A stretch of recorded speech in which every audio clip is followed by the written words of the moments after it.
Olá, hoje a nossa edição do Negócios na Pauta traz um tema urgente e necessário em muitos lares Maranhão afora: a inadimplência dos consumidores e o comprometimento do orçamento individual e familiar.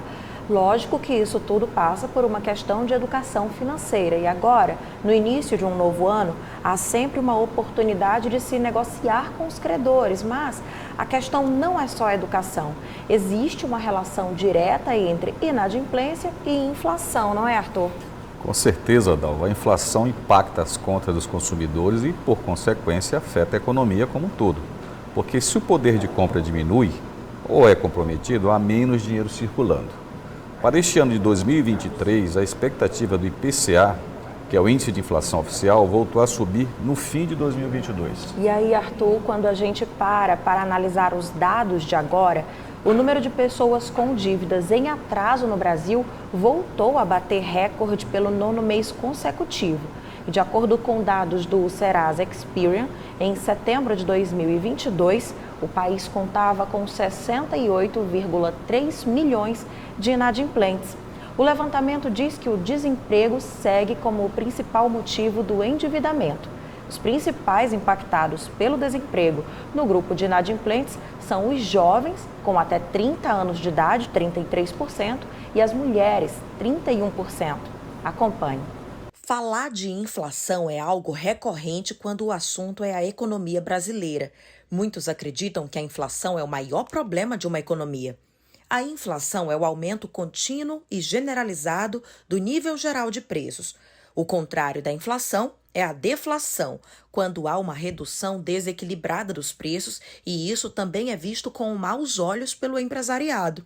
Muitos países possuem deflação. No caso do Japão, eles tiveram que decretar a inflação de 2% ao ano. Por que eles não gostam de uma deflação? Porque a deflação é o cenário mais perverso da inflação, juntamente com a inflação descontrolada. Numa deflação, você tem redução do nível de preço. E essa redução provoca no empresário um sentimento de que ele deve abandonar aquele setor e buscar um setor mais rentável, tendo em vista que o nível de preço está diminuindo e, com isso, diminui também o lucro do empresário. A inflação descontrolada provoca desemprego e aumento diário dos preços.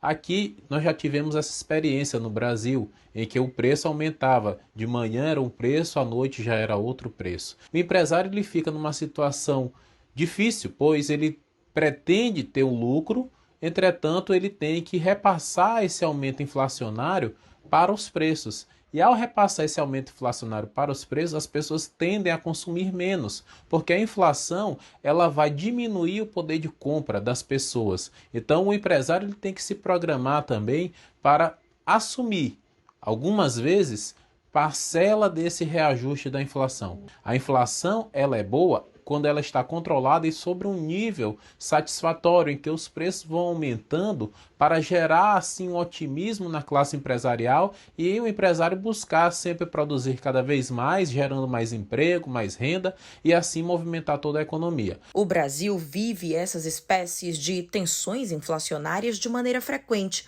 Uma das consequências mais negativas da inflação é que ela corrói a capacidade de compra. Especialistas afirmam que é muito difícil fazer previsões para 2023 porque o cenário internacional ainda é considerado incerto. Fora isso, as próprias mudanças de governo no país também interferem nessa relação. A combinação alta inflação e taxa de juros crescente é negativa tanto para os negócios quanto para os consumidores, por consequência. Primeiro, fica relacionado ao custo das operações que eles terão acrescidos, tal como luz, aluguel, tudo isso vai impactando na margem de lucro desse varejo, desse varejista, que invariavelmente tem que repassar ao preço, logicamente vai perder venda porque encarece o custo da mercadoria. Ou então, se ele assumir esse custo, ele vai ter uma perca na sua rentabilidade. Por enquanto, a melhor orientação é ter paciência, pesquisar e planejar. A Câmara de Gente Logista muitas vezes tem aconselhado uma coisa que não é muito peculiar para o consumidor, que é o seu planejamento. E muitas vezes também falta esse planejamento para o lojista.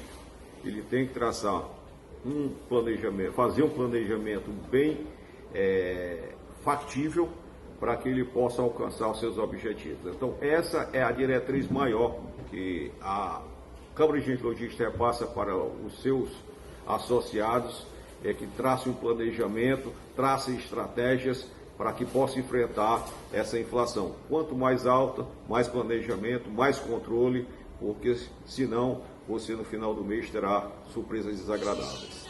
Bom, segundo o Serasa, o cartão de crédito segue sendo o principal motor das dívidas entre os inadimplentes. 53% dos brasileiros endividados têm pendências com as faturas de cartões, Arthur.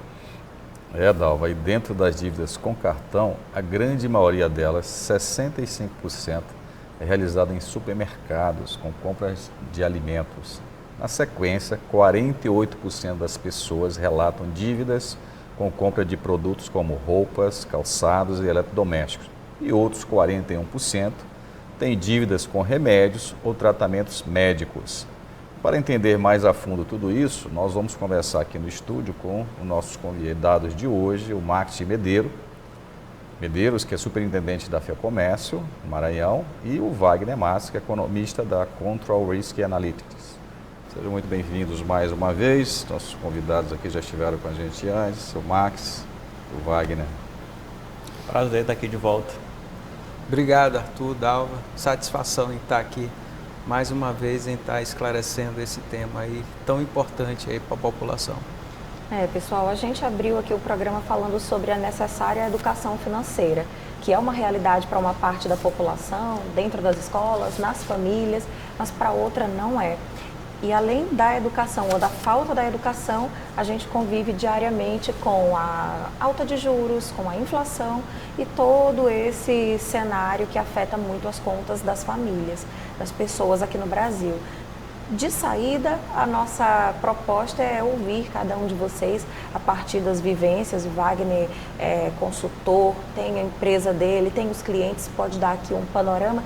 E o Max da FEComércio, que traz aqui o sentimento dos empresários no Maranhão com essa inadimplência que não faz bem para ninguém, né? Então, um panorama geral de cada um de vocês, só para a gente começar esse papo, Wagner e Max. Bom, esse cenário que a gente viveu aí durante o ano de 2022, ele chegou ao extremo. Então, muitas pessoas adquiriram essas dívidas que vieram em consequências da pandemia e da guerra, e a gente também tinha um alto índice de desemprego. E aí a gente teve um endividamento de parte das famílias para que pudesse atender as suas necessidades ocasionadas devido a essas crises. Mas aí a gente vê uma evolução do comportamento, da criação de emprego, e a gente vê esse reflexo cada vez mais com a retomada das atividades. E aí o principal setor, principalmente aqui no nosso estado, que veio mais crescendo, foi o setor de serviços.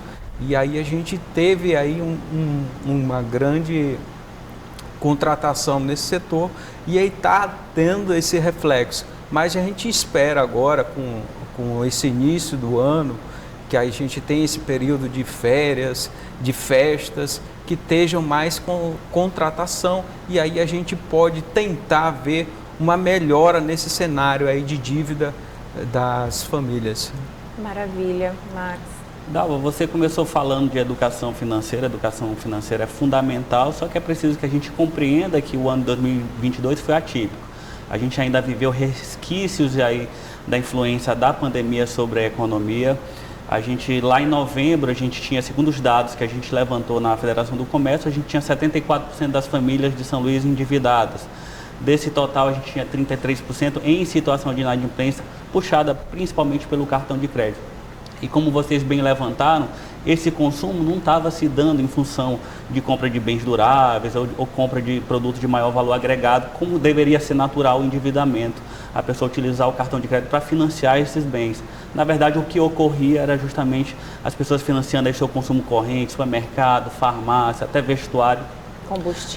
Combustível, financiando seu consumo corrente, no consumo do dia a dia nos cartões de crédito. Foi isso que gerou esse impacto tão elevado, tanto sobre o endividamento e, consequência disso, também sobre a inadimplência. Mas é lógico que o ano de 2022 a gente viveu um ano melhor do que o ano anterior. Para você ter ideia, a gente chegou a picos de endividamento de 90% das famílias de São Luís lá em março de 2021. Mas a inadimplência também era... A inadimplência chegou a 50%, 47% das famílias. E isso é reflexo das restrições, o enxugamento do mercado de trabalho, as famílias tiveram um poder aquisitivo muito menor, o mercado informal ele teve grandes dificuldades, a gente sabe que a nossa economia ela é bastante informal. Então, os efeitos eles foram sendo recuperados ao longo dos meses e em 2022 a gente já chegou num cenário melhor, mais preocupante. Ao longo de todo o ano de 2022 a gente manteve o endividamento todo ali na casa de 74%, 75% e isso preocupou muito o comércio. É verdade, é uma preocupação muito grande mesmo, né, Arthur? Agora, essa questão de o consumo estar voltado para itens básicos, né, das famílias, como mercado e tudo mais, como é que os empresários acreditam que isso vai se resolver, né? Porque teve uma perda de poder aquisitivo, isso tem que ser recuperado através do aumento da massa salarial e não se vê isso a curto prazo, que essa coisa vai acontecer e ninguém vai deixar de comer, de se vestir, né, Dalva? Como é que você olha isso, Max? Aqui a nossa economia, Arthur, é muito dependente das transferências de renda federais. A gente tem um novo governo iniciando agora, então a gente vive essa expectativa também. O mercado de trabalho ele foi se recuperando ao longo de 2022, então a gente tem boas expectativas. O índice de confiança do empresário do comércio, por exemplo, em relação ao aumento de empregados, ele é bastante positivo.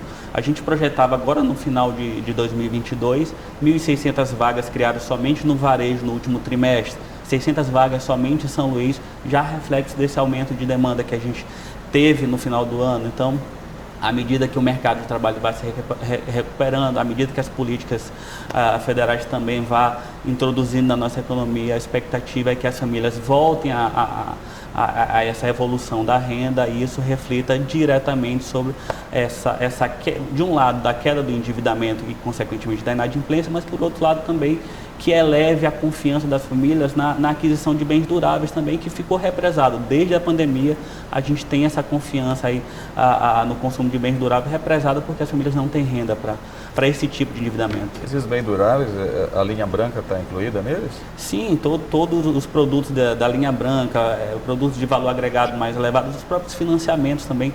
A gente teve uma restrição muito, muito forte aos financiamentos imobiliário, veículos. A gente percebeu que o endividamento ao longo de todo o ano de 2022 ele foi basicamente concentrado no cartão de crédito e nos carnês, que ainda uma modalidade de financiamento bastante importante aqui na nossa economia. E aí, somado a isso, a gente experimentou, né, Wagner, uma desvalorização acelerada da nossa moeda e tudo ficou muito mais caro. Imóveis que, sei lá, 2 anos atrás custavam 300, 400 mil reais, estão custando R$1 milhão. Aqui em São Luís do Maranhão, assim, sem também, uma justificativa. Um carro. O que aconteceu com o preço de carro? Ou foi o nosso dinheiro que desvalorizou tanto a ponto de a gente tentar correr com... Sabe assim, é complicado analisar, mas nesse 1 minutinho que resta, a gente consegue para encerrar o primeiro bloco? Bom, a causa principal que a gente viu aí nessa escalada de preço foi o que é? O custo de produção. No caso da construção civil, a gente vê que os elementos que são utilizados na fabricação da matéria para ser utilizada na construção civil, ela tem uma influência muito grande das commodities que, vamos dizer, tem cotação internacional. E isso acaba sendo repassado ao consumidor final. Já na parte de financiamentos de imóveis, que também sofre com a alta da taxa de juros, também acaba refletindo no preço. E como o imóvel ele também tem um custo elevado por causa da matéria-prima utilizada na construção, isso também acaba refletindo no preço. Isso aí vamos dizer, o que a gente está enxergando nesse último momento aí. mas pode melhorar. Não são boas perspectivas. Gente, precisa melhorar, mas precisa melhorar. Vamos aqui ativar o modo otimista para fazer uma pausa bem rápida e na volta a gente vai saber mais sobre essas relações todas entre inflação e inadimplência. A gente volta já já.